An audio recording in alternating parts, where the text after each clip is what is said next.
Hello everyone. അപ്പോൾ എല്ലാവർക്കും the engineers choice എന്ന് പറയുന്ന യൂട്യൂബ് ചാനലിലേക്ക് സ്വാഗതം. അപ്പോൾ നമ്മളിന്ന് നോക്കാൻ വേണ്ടി പോകുന്നത് KTയുടെ നെറ്റ്വർക്ക് തിയറി 2024 സ്കീമിൻ്റെ ഇമ്പോർട്ടൻറ്റ് ക്വസ്റ്റ്യൻസ് മൊഡ്യൂൾ നമ്പർ 1 നിന്ന് വരുന്നത് എന്തായിരിക്കും എന്നാണ് ഞാനിവിടെ കാണിക്കാൻ വേണ്ടി പോകുന്നത്. ഓക്കെ, ഇതാണ് 2024 സ്കീമിൻ്റെ നെറ്റ്വർക്ക് തിയറിയുടെ സിലബസ് എന്ന് പറയുന്നത്. Concept of network and circuit variables, ideal and practical sources, independent and dependent sources, source transformation, Kirchhoff laws, mesh analysis, node analysis, super mesh analysis, super node analysis applied to both DC and AC network containing independent and dependent sources. Okay, ഇനി നിങ്ങളുടെ തന്നെ സീനിയേഴ്സിൻ്റെ 2024 സ്കീമുകാരുടെ സിലബസിലേക്ക് നമുക്കൊന്ന് പോകാം.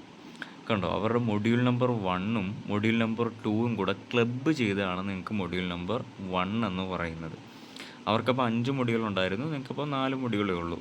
Okay, കണ്ടോ, അവിടുത്തെ സംഭവങ്ങൾ തന്നെയാണ് നിങ്ങൾക്കുള്ളത്. Mesh analysis, nodal analysis with independent dependent source, super mesh, super node, study of AC analysis, mesh analysis, node analysis, Thevenin theorem, Norton theorem, super position theorem, reciprocity theorem, maximum power transfer theorem, ഇതൊക്കെയുണ്ട്.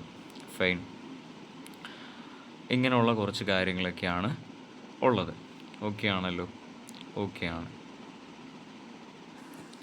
നിങ്ങളുടെ module number 2ലേക്ക് പോയാലും 2024 module number 2ലേക്ക് പോയാലും അവിടെ നിങ്ങൾക്ക് superposition theorem, reciprocity theorem, Thevenin theorem, Norton theorem, Millman theorem, maximum power transfer theorem, for AC and DC network having dependent and independent source എന്നുള്ള കാര്യമൊക്കെ നിങ്ങൾക്ക് കാണാം. ഇത് തന്നെ അല്ലായിരുന്നോ നിങ്ങളുടെ 19 എങ്ങനെയായിരുന്നു 2019? ഓക്കെ, 29 എൻ്റെ മനസ്സിലേക്ക് വരുന്നു. ഓക്കെ, 2019 സ്കീമുകാർക്ക് ഇത് തന്നെ അല്ലായിരുന്നോ സിലബസ്? മിൽമാൻ സീറോ ഇല്ലായിരുന്നു എന്നല്ലേ അവരുടെ സിലബസിൽ? ആക്ച്വലി മിൽമാൻ സീറോ ഒക്കെ ഉണ്ടായിരുന്നു കേട്ടോ. ഇത് ഈസിക്കാരുടെ സിലബസാണ് ഞാൻ എടുത്തേക്കുന്നത്. നിലവിലിപ്പോൾ ഈസി കുട്ടികൾക്കാണ് നെറ്റ്വർക്ക് തിയറി പഠിക്കാനുള്ളത്. അതുകൊണ്ട് ഞാൻ ഈസിക്കാരുടെ നെറ്റ്വർക്ക് തിയറി വെച്ചിട്ടാണ് കമ്പയർ ചെയ്തത്. ട്രിപ്പിളി കുട്ടികൾക്കും നെറ്റ്വർക്ക് തിയറി പഠിക്കാനുണ്ടായിരുന്നു, 2019 സ്കീമുകാർക്കുണ്ടായിരുന്നു. അവർക്ക് മിൽമാൻ സീറോ ഒക്കെ പഠിക്കാനുണ്ടായിരുന്നു കേട്ടോ. അപ്പോൾ മിൽമാൻ സീറം മാത്രം നിങ്ങളുടെ സീനിയേഴ്സിൻ്റെ അതിൽ ഞാൻ കണ്ടില്ല. വേറെ എല്ലാം സെയിമാണ്, വേറെ എല്ലാം പക്കാ സെയിമാണ്. അപ്പം ഇമ്പോർട്ടൻ്റ് ആയുള്ള ക്വസ്റ്റ്യൻസൊക്കെ നമുക്ക് സീനിയേഴ്സിൻ്റെ തന്നെ നോക്കിയാൽ ഓൾമോസ്റ്റ് എങ്ങനത്തെ ടൈപ്പായിരിക്കും ക്വസ്റ്റ്യൻസ് വരിക എന്നുള്ളത് നമുക്ക് മനസ്സിലാവും. പക്ഷേ നിങ്ങളുടെ മാർക്കിംഗ് സ്കീമൊന്നും എനിക്ക് വലിയ ധാരണയില്ല. 2019 സ്കീമുകാരുടേത് 3 മാർക്കിൻ്റെ ഒരു പാഠത്തിൽ നിന്ന് 3 മാർക്കിൻ്റെ 2 ക്വസ്റ്റ്യൻസും 7 മാർക്കിൻ്റെ 2 ക്വസ്റ്റ്യൻസും മൊത്തത്തിൽ 20 മാർക്കിൻ്റെയാണ് ഒരു പാഠത്തിൽ നിന്ന് ചോദിക്കുന്നത്. 2024 സ്കീമുകാരുടെ മാർക്കിംഗ് സ്കീം എനിക്ക് വലിയ ധാരണയില്ല. എങ്കിലും നമുക്ക് ഓൾമോസ്റ്റ് എങ്ങനെയായിരിക്കും ക്വസ്റ്റ്യൻസ് വരിക, എങ്ങനത്തെ ടൈപ്പ് ക്വസ്റ്റ്യൻസ് ആയിരിക്കും വരിക എന്നുള്ള കാര്യം നമുക്ക് നിങ്ങളുടെ സീനിയേഴ്സിൻ്റെ നോക്കിയാൽ ഓൾമോസ്റ്റ് മനസ്സിലാക്കാൻ വേണ്ടി പറ്റും. ഓക്കെ, സോ നമുക്ക് അതിലേക്ക് പോയാലോ? പോവാല്ലേ? നോക്കിക്കടാ, ഒന്നാമത്തെ ക്വസ്റ്റ്യൻ എന്താ? Explain super mesh analysis. Super mesh analysis എന്താണെന്നുള്ള കാര്യം എക്സ്പ്ലെയിൻ ചെയ്യാമെന്നുള്ളതായിരുന്നു നമ്മുടെ ഒന്നാമത്തെ ക്വസ്റ്റ്യൻ. ഞാൻ മുൻകൂട്ടി തന്നെ ഒരു കാര്യം പറയട്ടെ, ഇതിൻ്റെ ഒന്നും ആൻസേഴ്സ് ഞാനിപ്പോൾ ഇവിടെ ഡിസ്കസ് ചെയ്യുന്നില്ല. എന്തൊക്കെയായിരുന്നു ക്വസ്റ്റ്യൻസ് എന്ന് മാത്രമേ ഞാൻ പറയുന്നുള്ളൂ. നിങ്ങൾക്ക് ആൻസേഴ്സ് വേണമെന്നുണ്ടെങ്കിൽ നമുക്ക് സൊല്യൂഷൻസ് ഇടാനായിട്ട് ശ്രമിക്കാം. എല്ലാത്തിൻ്റെയും പറ്റുമെന്ന് എനിക്കറിയില്ല, സമയത്തിൻ്റെ പരിമിതികളുണ്ടാകും. അതുകൊണ്ട് മാക്സിമം നിങ്ങൾക്ക് വേണമെങ്കിൽ നമ്മളിതിൻ്റെയൊക്കെ ഈ ക്വസ്റ്റ്യൻസിൻ്റെയൊക്കെ സൊല്യൂഷൻ ഇടാനായിട്ട് ശ്രമിക്കാം കേട്ടോ, നിങ്ങൾ പറയുകയാണെങ്കിൽ. സെക്കൻഡ് ക്വസ്റ്റ്യൻ എന്താണ്? Differentiate ideal and practical voltage sources. നിങ്ങൾക്ക് അതുണ്ടായിരുന്നു. ഐഡിയൽ സോഴ്സും പ്രാക്ടിക്കൽ സോഴ്സും തമ്മിലുള്ള ഡിഫറൻസ് ഉണ്ട്. പക്ഷേ അതിൽ ഏത് സോഴ്സാണ് ചോദിച്ചിരിക്കുന്നത്? വോൾട്ടേജ് സോഴ്സിൻ്റെയാണ് അവരെടുത്ത് ചോദിച്ചിരിക്കുന്ന ക്വസ്റ്റ്യൻ. ഇനി സീനിയേഴ്സിന് ചോദിച്ച നെക്സ്റ്റ് ക്വസ്റ്റ്യൻ നോക്കിയടാ, find I in the network shown using nodal analysis. അതായത് ഇവിടെ വേണം നിങ്ങൾക്ക് ഈ ഐ കണ്ടുപിടിക്കാൻ, ഈ ഐ എന്ന് പറയുന്ന ഈ ഒരു കറണ്ട് കണ്ടുപിടിക്കാനായിട്ട് നിങ്ങൾക്ക് വേണമെങ്കിൽ എന്ത് ചെയ്യാം? നിങ്ങൾക്ക് വേണമെങ്കിൽ മെഷ് അനാലിസിസ് യൂസ് ചെയ്യാം. പക്ഷേ ഇവർ പറഞ്ഞേക്കുന്നത് എന്താണ്? നോഡൽ അനാലിസിസ് യൂസ് ചെയ്തുകൊണ്ട് വേണം നിങ്ങളത് കണ്ടുപിടിക്കാൻ എന്നാണ് നമ്മളോട് പറഞ്ഞേക്കുന്നത്. ഫൈൻ, അപ്പോൾ നോഡൽ അനാലിസിസ് യൂസ് ചെയ്തിട്ട് നിങ്ങൾ എന്ത് ചെയ്യണം? അവിടെ ഈ ഒരു സംഭവം നിങ്ങൾ കണ്ടുപിടിക്കണം. ഓക്കെ, ഈ ഒരു കറണ്ടിൻ്റെ വാല്യൂ കണ്ടുപിടിക്കണം. അതിന് 7 മാർക്കിൻ്റെ ക്വസ്റ്റ്യൻ ആയിരുന്നു അത്. അടുത്ത ക്വസ്റ്റ്യൻ എന്താണ്? Find the voltage across 6 ohm resistor using mesh analysis. കണ്ടോ, ഈ 6 ഓമിന് എക്രോസ് ആയിട്ടുള്ള, അതായത് ഇവിടെ കണ്ടോ, ഇവിടെ ഒരു 6 ഓം ഉണ്ടല്ലേ, ഇതിന് എക്രോസ് ആയിട്ടുള്ള വോൾട്ടേജ് നിങ്ങൾ മെഷ് അനാലിസിസ് യൂസ് ചെയ്ത് നിങ്ങൾ കണ്ടുപിടിക്കാനാണ് പറയുന്നത്. ഓക്കെ, ആരോ എന്നോട് ചോദിച്ചായിരുന്നു മെഷാണോ നോഡാണോ അപ്ലൈ ചെയ്യേണ്ടത്, എങ്ങനെ മനസ്സിലാകുമെന്ന്. അത് ക്വസ്റ്റ്യനിൽ അവർ മെൻഷൻ ചെയ്തിട്ടുണ്ട്. കണ്ടോ, ഏത് യൂസ് ചെയ്യണോ. ഇനിയിപ്പോൾ ഒന്നും മെൻഷൻ ചെയ്തിട്ടില്ലെങ്കിൽ നിങ്ങൾക്ക് ഇഷ്ടമുള്ള അനാലിസിസ് വെച്ച് നിങ്ങൾക്ക് ചെയ്യാം. പിന്നെ അടുത്ത് നോക്കിയേ 12ാമത്തെ question, find the voltage across 4 ohm resistor using nodal analysis. Nodal analysis use ചെയ്തിട്ട് ഇതുണ്ടോ, ഈ 4 ഓമിന് അക്രോസ് ഉള്ള ഈ വോൾട്ടേജ് എത്രയാണെന്നുള്ള കാര്യം നിങ്ങൾ കണ്ടുപിടിക്കാനാണ് പറയുന്നത്. 7 മാർക്കായിരുന്നു ആ ക്വസ്റ്റ്യന്.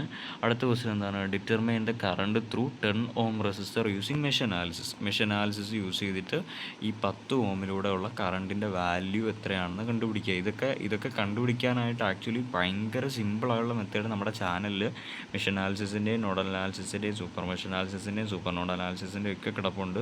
നിങ്ങൾ കണ്ടിട്ടില്ലെങ്കിൽ കയറി കാണാനായിട്ട് ശ്രമിക്കുക.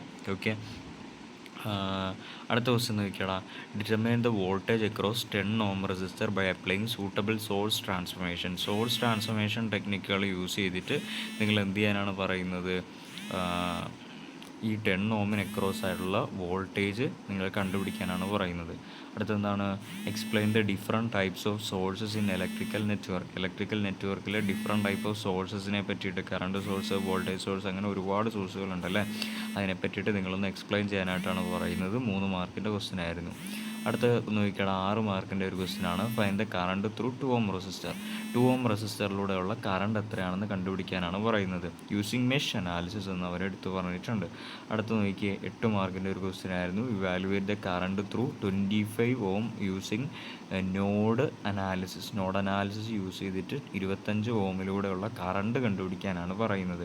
ഇവിടെ വേണമെങ്കിൽ നിങ്ങൾക്ക് മെഷ് യൂസ് ചെയ്ത് കണ്ടുപിടിക്കാം, പക്ഷെ അവരെടുത്ത് പറഞ്ഞിട്ടുണ്ട് നോഡ് തന്നെ യൂസ് ചെയ്യണം. അപ്പോൾ നോഡ് യൂസ് ചെയ്യുന്നവർക്കേ മാർക്ക് കിട്ടത്തുള്ളൂ കേട്ടോ.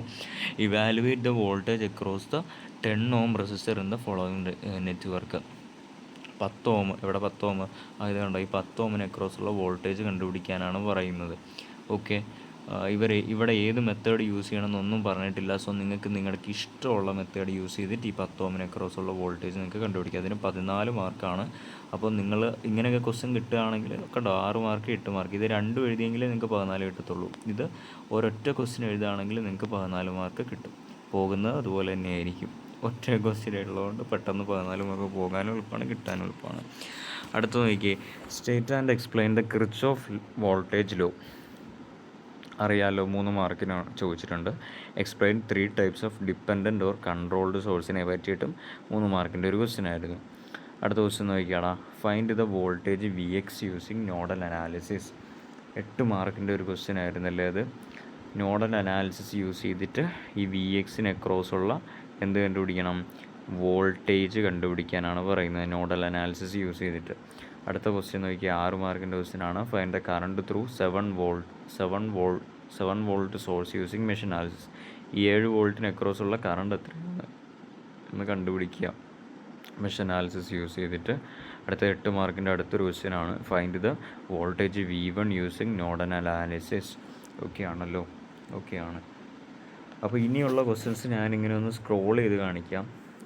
ഞാൻ തന്നെ മടുത്തു വായിച്ചിട്ട്. അപ്പോൾ നിങ്ങളൊന്ന് നോക്കുക. ഓക്കെ, സൊല്യൂഷൻസ് വേണമെങ്കിൽ നിങ്ങൾ പറഞ്ഞാൽ മതി. Fine.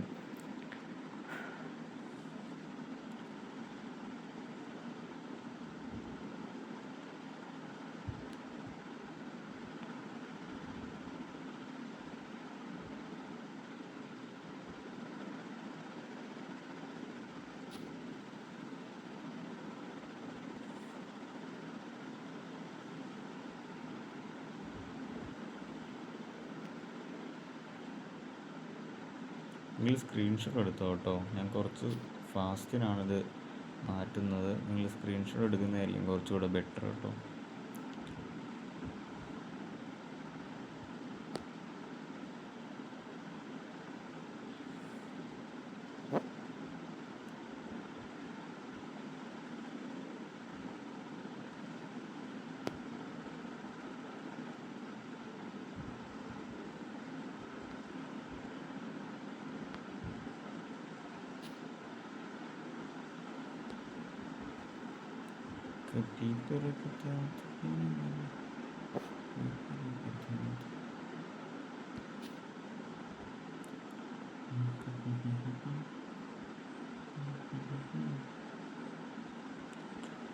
Obtain the Thevenin equivalent circuit.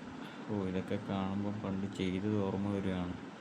നമ്മൾ പഠിക്കുന്ന സമയത്ത് ഇതൊക്കെ ഭയങ്കര പാടായിട്ട് തോന്നുകയെ, പഠിച്ച് കഴിഞ്ഞ് നമ്മൾ വലിയ വലിയ സെമസ്റ്ററിലൊക്കെ എത്തുമ്പോൾ ഇത് ഭയങ്കര സിമ്പിളായിട്ട് തോന്നും. അതുകൊണ്ട് നിങ്ങൾ പഠിക്കുന്ന സമയത്ത് തന്നെ ഇതിനൊക്കെ സിമ്പിളാക്കിയിട്ട് പഠിക്കാനായിട്ട് ശ്രമിക്കുക. ഓക്കെ, ഇത്രയേ ഉള്ളൂ. ശരി, സൊല്യൂഷൻസ് വേണമെങ്കിൽ പറഞ്ഞാൽ മതി കേട്ടോ. Okay, thank you.